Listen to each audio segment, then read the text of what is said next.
Olá pessoal, tudo bem? Então, continuando com a nossa videoaula sobre a avaliação e tratamento fisioterapêutico do quadril, hoje iremos abordar então a questão dos testes especiais para o quadril. Então, o que a gente vai trabalhar? Eu vou passar aqui primeiramente a parte teórica para vocês, e aí daqui a pouco eu vou gravar um outro vídeo mostrando como que esses testes eles funcionam na prática, ok? Então vamos lá, adiante.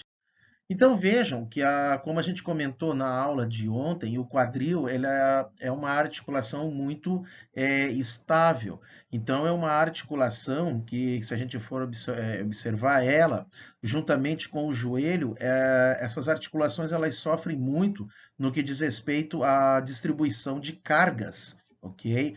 Então, são articulações aos quais as principais lesões, principalmente a gente observa ou por traumatismos ou em virtude de uma distribuição anômala de cargas, ok? Então, o quadril, como é uma articulação extremamente grande, uma articulação estável, é de se pensar que o número de testes especiais vai ser extremamente expressivo. Então vejam, neste fluxograma aqui, ele mostra basicamente o início dos testes especiais para o quadril. Então vejam que o primeiro que temos é o chamado comprimento real e o comprimento aparente para os membros inferiores. Okay? Então, ele aqui, não que ele esteja destacando apenas a obliquidade pélvica, que a gente viu ontem, que é quando as cristas ilíacas estão desniveladas. Porém, além da obliquidade pélvica, ele pode demonstrar situações que acontecem em virtude de traumatismos. Por exemplo, quando o indivíduo tem uma fratura a nível de membros inferiores, é de se esperar que ele vai ter o quê? Um encurtamento de membros. Isso é esperado. Tá? Agora, resta saber se esse encurtamento do membro que foi causado em virtude de um traumatismo, de uma fratura, é um encurtamento real ou é um encurtamento aparente. Isso que tem que ficar claro, ok? Bom, depois temos o teste de Thomas, que é um teste clássico que irá avaliar uma possível contratura e flexão do quadril. Aqui ele vai testar basicamente o músculo ilio-psoas, que é um dos principais flexores da articulação do nosso quadril. Adiante, temos o teste de Elie, que aqui já avalia um possível encurtamento do músculo reto femoral. Ok? Temos o teste para o músculo piriforme, que avalia uma possível contratura de piriforme também. Então vamos lá, vamos adiante aqui. Então vejam, tá, pessoal? Nessa ilustração aqui, ele mostra duas situações, onde aqui temos um indivíduo com as cristas ilíacas niveladas, podemos dizer aqui que o indivíduo encontra-se normal, e aqui temos um indivíduo ao qual observamos um desnivelamento da crista ilíaca, que vamos simbolizar pela letra D, de desnivelamento, certo? Ora, então, esse desnivelamento aqui das cristas ilíacas, como é que a gente vai chamar? Vamos chamar de uma obliquidade pélvica, algo que vimos ontem na nossa aula a respeito de quadril. Essa obliquidade pélvica, vocês há de convir comigo que ela vai levar a um encurtamento de membro. Aí vem a pergunta: é um encurtamento real ou é um encurtamento aparente? E aí? Aí fica o questionamento. Vamos supor que você tenha que avaliar esse paciente. Tá? O paciente chegou para vocês com encurtamento de membro. Aí você sabe, opa, eu tenho o teste do comprimento real, o teste do comprimento aparente. Mas, para sua surpresa, quando você vai fazer o teste, um deles dá, digamos assim, normal e o outro dá alterado. E é isso que temos que entender, como eu já falei anteriormente. Será que esse desnivelamento ele causa uma alteração real ou uma alteração aparente? Então vamos lá, vamos ver isso aqui. Então aqui temos, primeiro de tudo, é importante sabermos como que é feito a medição do comprimento real e do comprimento aparente. Então vejam que a medição do comprimento real com o auxílio de uma fita métrica, você vai medir a distância entre a espinha ilíaca antero-superior até o maléolo medial. Vou repetir. Então, o comprimento real, ele é caracterizado pela distância entre a espinha ilíaca antero-superior até o maléolo medial. Então, você vai fazer essa medida. Já o comprimento, o teste do comprimento aparente, como é que ele é realizado? Você vai, com o auxílio da fita métrica, você vai pegar a distância que vai da linha umbilical, da linha do umbigo, até o maléolo medial. De novo, distância que vai da linha umbilical até o maléolo medial, você está realizando o teste do comprimento aparente. Muito bem. Então, aqui temos 3 situações. A situação A, ao qual está sendo realizado o teste do comprimento real. Vejam que aqui ele está medindo a distância da espinha ilíaca antero-superior, ok? Até o maléolo medial. Na situação B, ele está fazendo perdão, gente. Aqui, na situação A, foi realizado tanto o teste do comprimento real, vejam que aqui ele está testando, então, da espinha ilíaca antero-superior ao maléolo medial, e também foi feito o teste do comprimento aparente, que vai da linha umbilical até o maléolo, certo? Na situação B, ok? Agora sim, da situação B, ele está fazendo puramente quem? O teste do comprimento aparente. Como que eu sei que ele está fazendo o teste do comprimento aparente? Então, se vocês depois observarem, vejam que tem aqui uma linha azul, certo? Indo da linha umbilical até o maléolo medial.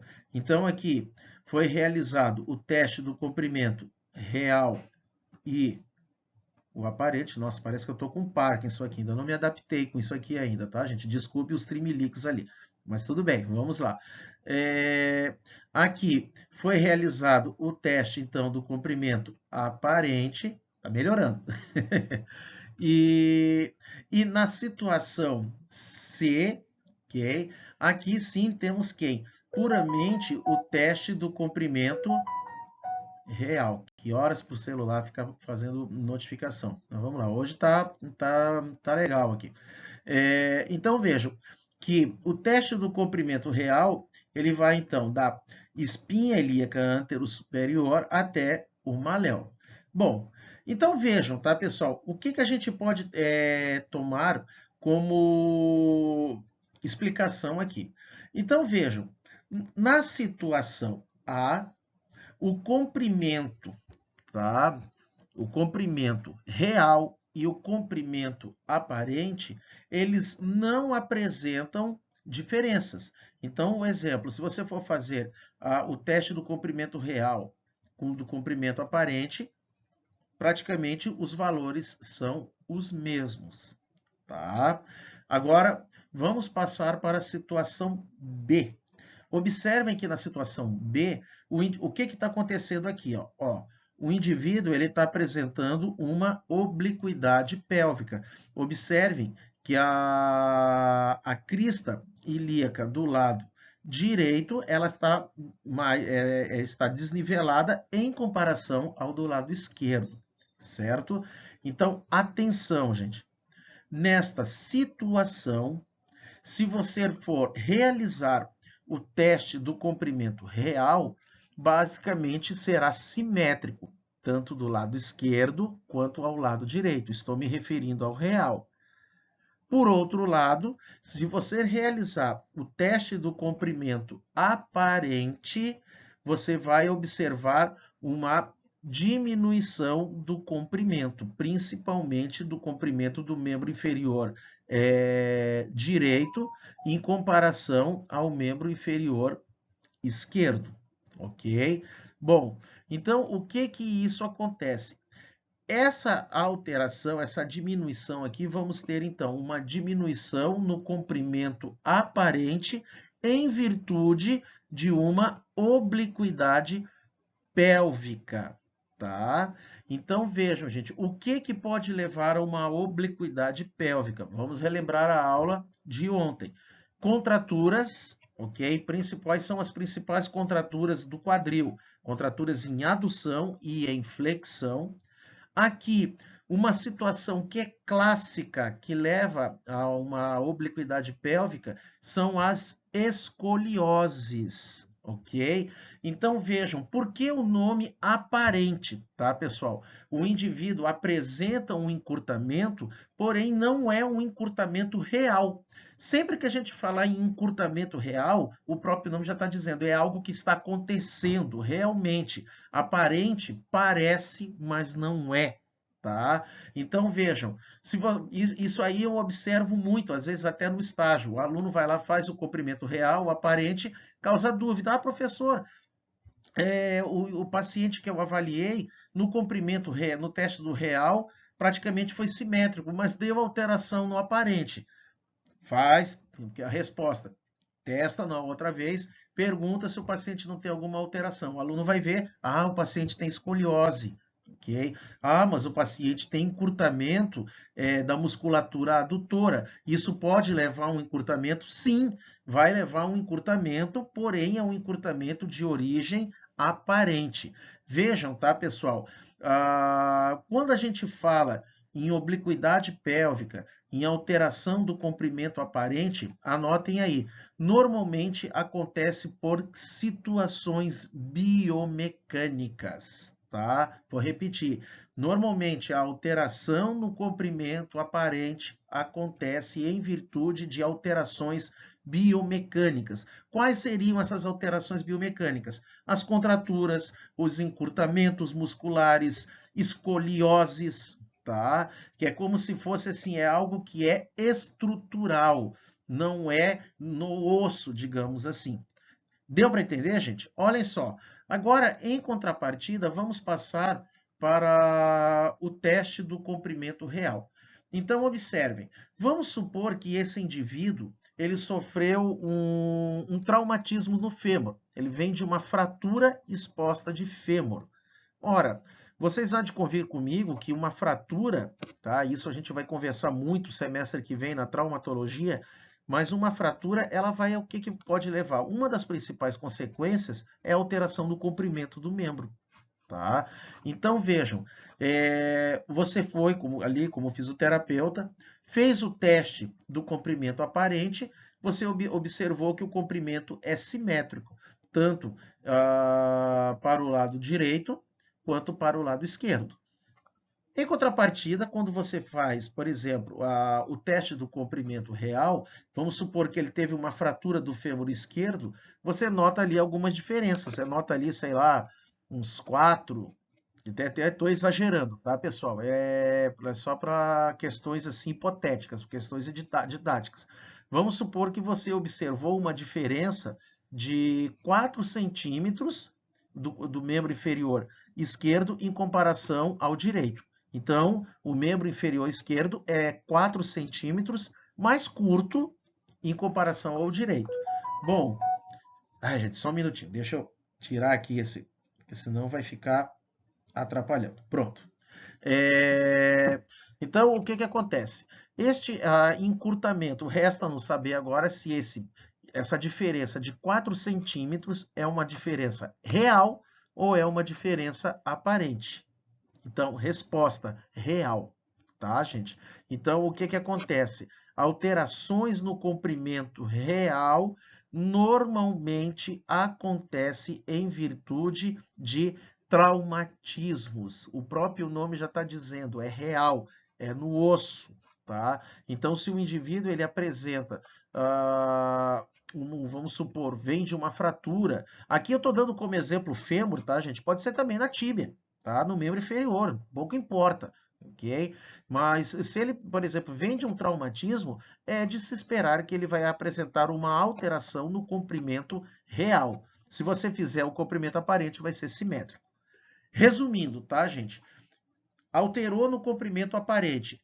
Você pode já suspeitar de quê? Alterações biomecânicas, contraturas, encurtamentos, escolioses. Um detalhe, no aparente. Tem indivíduos que nascem com encurtamento de membro congênito, tá? Então, às vezes, o encurtamento congênito pode levar a alteração no aparente, ok? Em contrapartida, no real, o que altera o comprimento real? Traumatismos, propriamente dito. Então, o indivíduo sofreu um trauma, sofreu um encurtamento de membros, ok? As alterações congênitas, tá, pessoal? Eu falo o encurtamento congênito, que é do nascimento, eu falei que é no aparente, mas se a gente for analisar no real, também vai ter, tá? Também vai ter, porque o indivíduo já vem com este encurtamento propriamente dito. Certo, gente? Então, eu chamo sempre a atenção disso, porque às vezes o pessoal faz confusão. Ficam, não sabe mais, poxa, me perdi, não sei mais o que é um, não sei o que é outro. Então, você tem que, primeiro de tudo, saber a causa que levou o encurtamento no indivíduo. Se é uma causa biomecânica ou se é uma causa traumatológica. Ok? Então, aqui, gente, nesse slide, então ele vai mostrar para vocês as explicações. Então, na situação A, é um indivíduo normal, o comprimento ele é o quê? Simétrico dos membros inferiores, tanto a partir da cicatriz umbilical, o comprimento aparente, quanto da espinha ilíaca anterosuperior, o comprimento real. Já no B, vejam que o indivíduo apresenta uma discrepância pélvica, tá? Uma discrepância aparente, ok, perdão, por obliquidade pélvica. O comprimento dos membros é diferente quando medido a partir da cicatriz umbilical, enquanto o comprimento a partir das espinhas ilíacas é simétrico. Em contrapartida, já em C, observamos o que? Uma discrepância real dos membros inferiores. Opa, aqui já ficou melhor, já ficou mais retinho. Tá? Estou pegando coordenação. Aqui temos uma discrepância real dos membros inferiores. O comprimento dos membros ele é diferente quando medido a partir da crista ilíaca anterosuperior. Tá? Então, isso aí tem que ficar claro para vocês, ok, gente? O que é real e o que é aparente. Muito bem. Próximo teste. Aqui temos o chamado teste de Thomas. O teste de Thomas avalia uma possível contratura fixa em flexão do quadril. Então, ele vai avaliar basicamente quem? O músculo ilho-psoas, que é o nosso principal flexor do quadril. Como o teste é realizado, então? Veja, o paciente vai ficar em decúbito dorsal, numa maca. Você vai pedir para que ele leve próximo ao seu peito um dos membros inferiores, tá? Então veja que ele vai realizar a flexão do quadril juntamente com a flexão do joelho, tá? Tá aqui, ó. Então vejam que quando ele fez esse teste, olha o que aconteceu no lado contralateral, tá? Observamos aqui uma contratura fixa de flexores do quadril. Então vejam, tá, pessoal? O teste de Thomas, ele vai avaliar uma possível contratura fixa em flexão do quadril. Atenção, ok? Vejam aqui, ó, ele está fazendo a flexão, encostando o joelho próximo do seu peito, do membro inferior esquerdo. Mas qual ilho-psoas ele está testando? O direito. Tá? Então, veja que um teste de Thomas positivo, observar a flexão da coxa enquanto o paciente realiza a flexão do quadril oposto. Então, o teste ele é positivo se o membro que digamos que teria que ficar apoiado na maca, se ele retesar, tá, gente? Retesar é sinônimo de flexão. Então, vejam, se ele formar essa flexão, a gente vai ter um teste de Thomas positivo. Certo? Teste de Thomas aqui positivo. Quando o membro inferior contralateral, ele não fica fixo na maca. Esse é o teste de Thomas positivo. Aqui também, de novo, mostrando um outro teste de Thomas positivo. Então, vejam que o paciente aqui fez o contrário. O quadríceps da perna não fletida, ele não pode retesar. Então, o que acontece? Ele fletiu o membro inferior direito, aqui observamos um encurtamento do ilho-psoas do lado esquerdo, ok? Muito bem. O próximo teste do quadril é o chamado teste de Elie, que em algumas literaturas vocês podem encontrar também como sinal da nádega, tá? Como é que ele é feito? O paciente, então, fica em decúbito ventral ou em prono na mesa de exame. O examinador vai fazer o quê? Uma flexão passiva do joelho, procurando encostar o calcanhar o mais próximo da nádega do paciente. O teste será positivo se o indivíduo começar a fazer o quê? Uma elevação da sua nádega, do lado que está sendo realizado o teste. Então, se ele fizer essa elevação, está mostrando que ele apresenta o quê? Um encurtamento de reto femoral. Aí teremos um teste de Elie positivo. Muito bem. Ok? Então, aqui também mostrando mais uma vez o teste de Elie. Então, vejam que a nádega do indivíduo, na hora que o calcanhar fica próximo da nádega, ela eleva, levando a um teste de Elie positivo. Bom, contratura do piriforme, tá, pessoal? Então, vejam, esse teste objetiva avaliar o músculo piriforme. A manobra consiste no estiramento do músculo com rotação medial e flexão do quadril, ok? Então, você vai manter o quadril fletido e vai realizar uma rotação medial com o paciente em decúbito dorsal. Observe que essa manobra não distende o nervo ciático, tá? Muita gente pergunta, isso aqui vai ser um teste positivo para o ciático? Não, ele é exclusivo para o piriforme. Então, observe que dor localizada sobre o músculo com ou sem radiação para o membro inferior pode indicar espasmo ou inflamação do músculo, ok? Então, como é que você vai? Vamos repetir de novo. Paciente decúbito dorsal, flexão do quadril, você vai simplesmente realizar uma rotação interna ou uma rotação... Nossa, ficou horrível aqui, gente.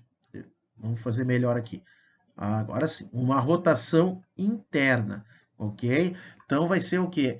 No momento que você faz a flexão com rotação interna, presença de dor com irradiação ou não para o membro inferior, ele é positivo para uma possível contratura do músculo piriforme. Aqui é uma outra maneira também de se fazer o teste, você pode colocar o paciente em decúbito ventral, com uma semi-inclinação.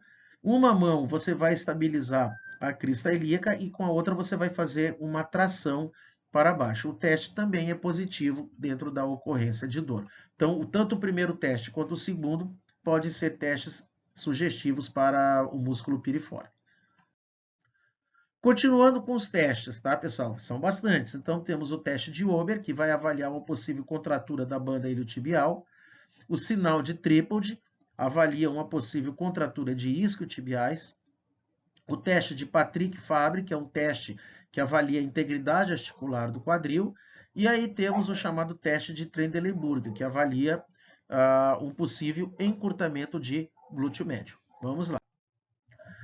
Então, gente, o teste de Ober, como já comentamos, ele avalia uma possível contratura da banda da iliotibial ou do trato iliotibial, como queiram. Então, como é que você vai fazer o teste? Vai posicionar o paciente em decúbito lateral na mesa de exame. Com uma mão, você vai estabilizar a crista ilíaca e com a outra, você vai fazer uma abdução passiva do quadril junto com uma flexão do joelho. E aí você vai fazer o quê? Você vai soltar este membro inferior. O teste ele é positivo se do momento que você solta o paciente continuar nessa mesma posição, isso vai indicar o quê? Uma possível contratura da banda iliotibial. E com isso você vai ter um teste de Ober positivo, ok? Caso, se você soltar a perna cair, o membro inferior cair, o teste está negativo. Então, o paciente não apresenta uma contratura da banda iliotibial, ok? Bom, ó, aqui então, de novo, demonstrando o teste de Ober, certo? Sinal de trípode. esse aqui, tá, pessoal? Avaliação de uma possível contratura de isquiotibiais. Vamos combinar uma coisa, ok? A grande maioria das pessoas apresenta encurtamento de isquiotibiais. Eu sou uma vergonha, um fisioterapeuta encurtado, mas tudo bem, deixa para lá. Então, o que que acontece, tá, gente? Olha só. Como é que você vai fazer esse teste? Você vai posicionar o paciente sentado na mesa de exame com as pernas fletidas. E aí você vai pedir simplesmente para ele estender o joelho, ok? Se do momento da extensão do joelho, olha o que está acontecendo, o paciente começar a se encurvar para trás, ele está tentando fugir do alongamento, ele está tentando o quê? Compensar o teste. Então, com isso, você vai ter um teste positivo para os isquiotibiais. É o chamado sinal de Tripod, tá? Então, de novo, o paciente sentado na beira da maca, os joelhos fletidos, você simplesmente vai pedir para ele estender. Se ele se curvar para trás, o teste é positivo para um encurtamento de isquiotibiais. Joia? Adiante. Ó, a mesma coisa, ok? Então vejam que aqui o indivíduo está apresentando um encurtamento bem significativo dos isquiotibiais. Muito bem. Aqui está mostrando uma maneira de se fazer o alongamento dos isquiotibiais, tá, pessoal? Então é uma maneira que você pode trabalhar o alongamento. O melhor ainda é associar com uma dorsiflexão, ok? Muito bem. Teste de Patrick Fabre, tá? Muita gente pensa que Fabre é um outro autor. Então, vocês podem encontrar na literatura como Patrick Fabre ou Faberi. Vamos ver se o Parkinson não bate aqui, tá, pessoal? Vamos lá, vou caprichar aqui para não ficar ruim para vocês. Eita, ferro, vamos lá. A minha letra não é feia assim não, tá, gente? Ó, Faberi. Isso aqui, tá, gente? Tanto Fabre quanto Faber é uma sigla, ok? Significa flexão, F de flexão, AB de abdução e RE de rotação externa. Então, de novo, F de flexão, AB de abdução e RE de rotação externa. Então, é um teste que vai avaliar a integridade articular do quadril. Vamos lá, vamos ver aqui para vocês entenderem. Então, o paciente vai ficar, iremos posicionar o nosso paciente decúbito dorsal na maca. Uma mão estabiliza a crista ilíaca oposta e com a outra mão vejam que você vai estar realizando o quê? De forma passiva, o movimento de flexão, de abdução e de rotação externa. De novo, flexão, abdução e rotação externa. Ao realizar isso, algumas literaturas vocês podem encontrar também como teste do 4, tá ok?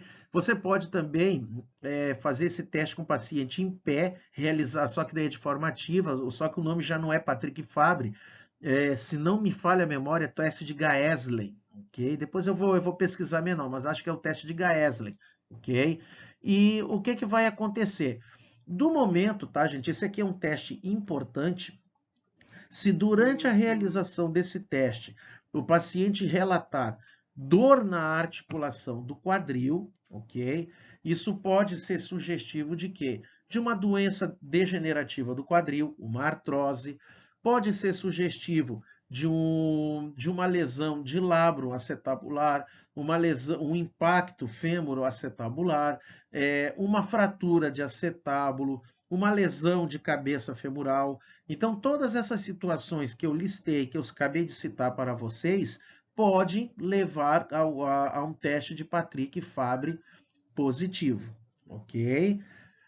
Atenção, esse teste, como eu mencionei anteriormente, ele avalia a integridade articular do quadril, ok? Porém, ele é um teste que pode avaliar também uma possível disfunção da articulação sacroiliaca.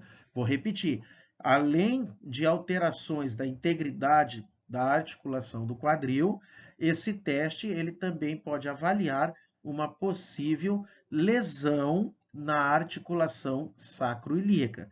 Se positivo, se o paciente relatar dor na região sacroiliaca, o teste ele será positivo e aí teremos que realizar outros testes para avaliar uma possível disfunção da articulação sacroiliaca. Beleza, gente? Muito bem. Ó, aqui mais uma vez a realização do teste de Patrick-Fabre, ok? Teste de Trendelenburg. Tá? Esse aqui é o velho Trendelenburg, que todos conhecem. Tá? Vai fazer o principal objetivo do teste Trendelenburg é avaliar um possível encurtamento do músculo glúteo médio. Um pouquinho da biomecânica, tá, gente? O nosso músculo glúteo médio é o principal abdutor do nosso quadril e ele é um músculo extremamente importante na estabilização da pelve durante o ciclo da marcha, tá? O que a gente quer dizer com isso? Quando você, durante o ciclo da marcha, você fica em apoio unipodal, o que vai acontecer? Vamos supor que você ficou em apoio unipodal esquerdo. Então, o teu glúteo médio esquerdo, ele está estabilizando a sua pelve direita e vice-versa, tá? E vice-versa. Então, o que acontece? Sempre quando a gente está caminhando, né, quem já estudou a biomecânica da marcha, veja que a gente tem ali a fase de apoio simples, duplo apoio, fase de balanço, ok? Durante o ciclo da marcha, nossos glúteo médio, tá, eles sempre vão estar contraindo para estabilizar as nossas pelves contralaterais. Então, como eu falei, você ficou no apoio unipodal esquerdo, teu glúteo médio esquerdo está estabilizando a pelve direita. Se você ficou em apoio unipodal direito, teu glúteo médio direito está estabilizando a pelve esquerda. E assim sucessivamente. Bom, então vamos entender um pouquinho do teste, rapidamente, tá, pessoal? Para não ficar muito longo aqui o vídeo. Este teste avalia o glúteo médio. O glúteo médio, então, estabiliza a pelve, como eu já mencionei antes, impedindo o infradesnivelamento no lado oposto à contração muscular, durante a fase de oscilação da marcha. Oh, ficou legal agora aqui, o Parkinson está diminuindo já. Essa manobra é realizada solicitando ao paciente que fique em pé e flexione o quadril e o joelho de um do lado, enquanto se observa o nível das cristas ilíacas. O teste, então, será positivo quando ocorre a queda da pelve para o lado não apoiado. Atenção, de novo, o teste é positivo quando ocorre a queda da pelve para o lado não apoiado, o que significa uma insuficiência do glúteo médio do lado oposto. Vamos ver na prática aqui como funciona. Então vejam, tá, pessoal? Temos aqui a situação A, a situação B, ok? Na situação A, a gente pediu então para o paciente ficar em apoio unipodal esquerdo, enquanto a gente está observando a pelve do lado direito, ok? Observe que quando ele faz esse teste, opa, olha o que aconteceu. Obliquidade pélvica. A pelve para o lado direito desnivelou, tá? Assim, melhor, ok? Desnivelou, certo? Bom, então, olha só. Vamos aqui. Aqui está o lado esquerdo, lado direito, certo? Então, vejam, tá, pessoal? Vamos lá. Aqui é que mora a pegadinha. Atenção, tá, pessoal? Provas de concurso público, ENAD e afins, eles adoram fazer a galera errar esse tipo de questão. Porque, vejam, teste de Trendelenburg é um teste fácil. Todo mundo lembra. É o teste ali, né? Eu já vi relatos, é o teste da rebolada do paciente. É o teste da rebolada. Mas aí é que tá. Para que lado que é essa rebolada? Tá? Então, vejam. Muita gente, olha só a pegada aqui, ó. Se eu for perguntar para vocês, pessoal, O paciente teve um infradesnivelamento para o lado direito. Pergunta: qual glúteo médio está fraco? O glúteo médio esquerdo ou o glúteo médio direito? Resposta: glúteo médio esquerdo. Aí, atenção agora. Teste de Trendelenburgo positivo aonde? No lado esquerdo ou no lado direito? Positivo para o lado direito, tá? Então, prestem atenção nisso, tá, gente? Não caiam nessa armadilha. Volta e meia, o cara pensa que acertou a questão, quando vê, mas como? Porque olha o que eles fazem, olha a sacanagem. Eles costumam dizer ali, teste de Trendelenburg positivo à esquerda e infradesnivelamento do lado direito. Olha só, é isso aí mesmo. Você entrou pelos canos, tá? Desculpa o linguajar. Então você tem que ver, tá, pessoal? O paciente teve o infradesnivelamento para o lado direito. O que acontece? Isso está dizendo que o teu glúteo médio do lado esquerdo, ok? Ó, teu glúteo médio do lado esquerdo está fraco. Por isso que a pelve desnivelou para o lado direito. Aí, teste de Trendelenburg positivo aonde? Aonde que você viu a obliquidade pélvica? No lado direito. Então, aqui que você vai estar vendo a positividade. Mas o glúteo médio fraco é do lado esquerdo. Tá, pessoal? Atenham-se bem a isso, tá? De novo, teste de Trendelenburg todo mundo sabe fazer. Resta você saber é o quê? Interpretar o teste. Beleza, pessoal? Muito bem. Ó, só que cuidado, tem paciente que é espertinho, ele já sabe que ele tem essa lesão. Quando ele vai no consultório, que você pede para ele fazer o teste, ele tenta compensar. Ele vai fazer um chamado sinal de Trendelenburg compensado com inclinação do tronco. Pode parar, tá, gente? Não vale. Você vai ter que repetir o teste, tá? Porque daí o paciente ele vai estar te dando um chamado teste falso negativo, tá induzindo você, não, o paciente não tem nada. Muito pelo contrário, é ele que está compensando. Então você tem que deixar claro que ele não pode compensar e aí você tem que repetir o teste. Joia? Muito bem. Okay? Ó, então aqui são outros exemplos. Então, de novo, o paciente ficou em apoio unipodal do lado esquerdo, observamos o infradesnivelamento do lado direito. Bem semelhante ao que a gente viu. Então, o glúteo médio do lado esquerdo está fraco, teste de Trendelenburg positivo aonde? No lado direito. Ok? Bom, pessoal, então era isso, tá? Espero que tenham gostado do vídeo. Eu agora já vou postar esse e já vou começar a fazer um outro vídeo mostrando de uma forma mais prática, para vocês entenderem melhor na prática. Beleza, gente? Então, deixem seus comentários aí no vídeo, sugestões, críticas são bem-vindas, ok? Não esqueçam ali de ativar o sininho de notificação para sempre quando tiver um vídeo novo, vocês ficarem sabendo. Tá joia? Era isso, então. Fiquem todos com Deus e fui. Valeu!